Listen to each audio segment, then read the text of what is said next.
Today I want to talk to you about some financial metrics that actually matter. Let's dive in. The first problem business owners make is they think that more revenue equals more profit. That is incorrect. Revenue is a vanity metric. You need to get more profitable before you grow your business. The second challenge I see is that you need a mix of specific versus general metrics. So you need the ability to quickly look high level, but also dive deeply into the key drivers of your business as well and getting that balance right. And then the third challenge I see is that people aren't reviewing their metrics, or they're reviewing them too late, if at all. So if you're not regularly looking at a dashboard for your business every month, you're going to run into trouble eventually and you're not going to know about it. So make sure you get something and look at it regularly. Here are some items that you need to consider. What actually drives your net profit? And when I come in with a new client, I almost look at it like a Rubik's Cube. So we can examine net profit like on the P&L. So just as from a business model perspective. Then we might dive into what's profitability per client telling us? Can we get data on that? Then we might say, okay, what about profitability per division? How's the overall division stacking up? And try and get a few different lenses to see where the low-hanging fruit is to improve. So you need to look at your business through a few different lenses and know what's driving the profit, and also like what's driving the losses. So we can double down on the good stuff, scrap the bad stuff. The next one is to measure efficiency. So more work does not equal more profit. If you're throwing more hours at something and you're not collecting more dollars, you're going to be unprofitable. You're essentially a charity. You're donating hours. So you need to track utilization, billable versus non-billable time. And my favorite is revenue per employee, which is a great efficiency measure of how the overall business is doing.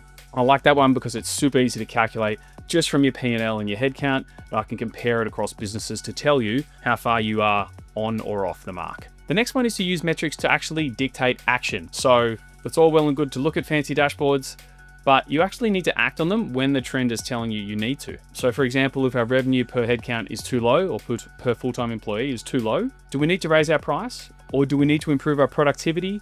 Or do we need to cut staff? Actually take some action on these things and don't get stuck in the mud. Next one is to simplify and look at trends. So you need to know when to get in the weeds, but you also try and keep as high level as possible on a regular basis, just to know if things are going on track or off track. And I'll show you an example in a second of what that looks like. The next mistake, or the item to consider, is that cash flow often gets forgotten. People look at their revenue, their vanity metric. How's our revenue? Is it trending up? But they don't look at cash flow. And that's the number one killer of all businesses. So make sure you're tracking how long it takes to get paid and try and shorten that as quick as possible. And then finally, you need to know your real profit. I'm talking about your profit in the business with the founder's wage going through the P&L, not just being taken out in owner drawings, because that just dilutes what your profit numbers is telling you. So I see it so often, which is why it's a key point here. The business needs to be making 20% margin on your P&L after the founder's wage of 150, 200K is being put through the P&L as an expense as well. And that is a business model that's sustainable. And that's super important.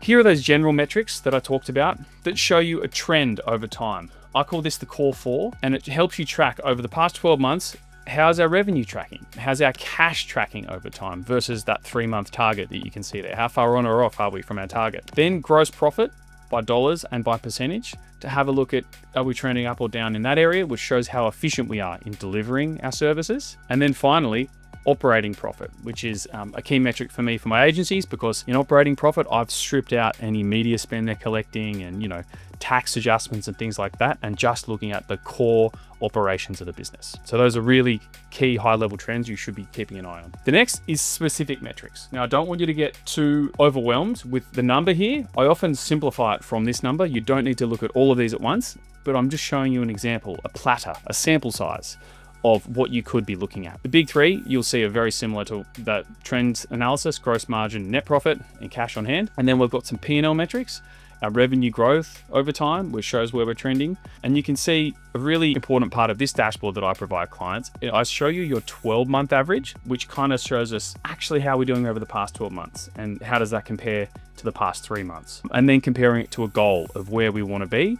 So we are always trying to close the gap of where you are and where you want to be. And all the conversations are around, well, what lever can we pull or push in order to get there? Total revenue, staff costs as a percent of revenue. So for every agency, you 100% should be looking at that, looking at it over time, looking at the trend, operating profit in dollars and percent. And then the balance sheet ones, which are often forgotten, age receivable days. So how long does it take for you to get paid? Your cash on hand. And another way to look at that, which is your month's runway. How many months do you have of cash if your revenue went to zero from this point forward? how much cash do you have, and how long would it last, looking at all your expenses. So those are some examples of specific metrics that you should be looking at. Here's some more specific metrics, but to do with efficiency. So this is looking at, I guess, another side of the Rubik's Cube is how efficient is the business. So for my agency clients, all of the team-based stuff is where a lot of the margin is hiding, which is why I look at this stuff for them regularly. So revenue per employee or revenue per headcount, already mentioned, and you can see we've got a goal there of it being about 200K per headcount, and we're tracking our progress towards that. The revenue versus labor costs, the top right one, super important. And it's, ideally is below 60%. You can see our target here is 50%, and we're tracking our success against that. We need to make sure that is a key ratio of the business. And then the salary cap, which is a Greg Crabtree one, which is kind of looking at it like a sports team. And do we have enough margin to fit another headcount in our salary cap, which is a different way to look at, can we hire someone, essentially. And then results per employee is actually looking at the overall performance of the P&L. So kind of similar to revenue per employee, but having a look at like profit per headcount and expenses per headcount, kind of normalize everything. So that's what I'm talking about with getting a mixture of, we go back, super general, high level, what's the big trends, into the specifics of how things looking on a balance sheet, P&L, where are those, how far off are we from our goals? And then if we need to, again, go even deeper on the efficiency stuff and trying to unpick where those profitability improvements could lie.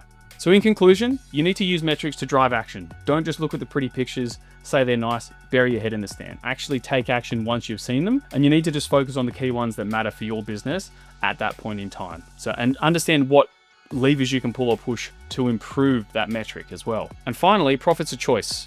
So you need to set profit targets and you need to be ruthless to achieve them. It's not a nice to have. You're not reinvesting in the business by constantly being break even.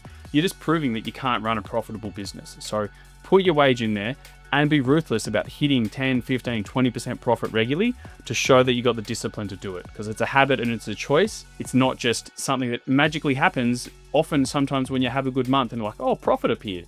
This is a deliberate action you need to take regularly. If you'd like a hand actually executing on some of these ideas and finding some margin in your business, feel free to get in touch at trimline.co. Thanks for watching.